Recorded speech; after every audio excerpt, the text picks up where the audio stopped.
Let's talk about where I get my matcha as a Canadian. So this is my entire matcha collection as of right now. And while I do purchase a handful of my matchas directly from Japan through Sassen Tea, there are also a couple of Canadian brands in here that I wanted to call it specifically. I find that there are a ton of videos about US-based matcha brands like Rockies, but when it comes to being a Canadian, we are often victims of the US dollar and international shipping, which makes purchasing from Rockies a little bit more difficult. The first brand I wanted to talk about is Paragon Tea Room, and if any of my friends are watching this, they are not surprised by this recommendation.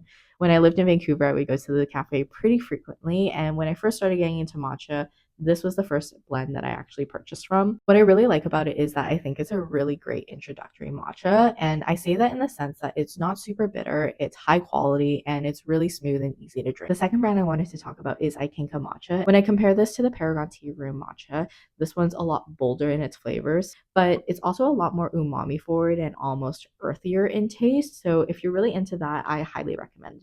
The third matcha brand I wanted to talk about is Do Matcha Bar. And if you didn't know this about me, I absolutely love the Cow Dog Strawberry Matcha Latte.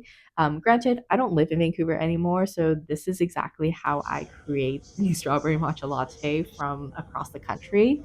This one is really similar into the Paragon Tea Room blend in the sense that it's really easy to drink. I don't find it super bitter and it still has a complex flavor profile. The final matcha brand I wanted to talk about today is Emery. I think of all of the matchas that I've talked about today, Emery is probably the most beginner friendly. I say that in the sense that it has pretty much low to no bitterness, and on top of that, it has more of a floral aroma to it, so it makes it really easy and smooth to drink. In summary, these are some of the Canadian matcha brands that I own and use on a day to day basis. Let me know if any of these are also on your shelves and if there are any other matcha brands that you want me to try.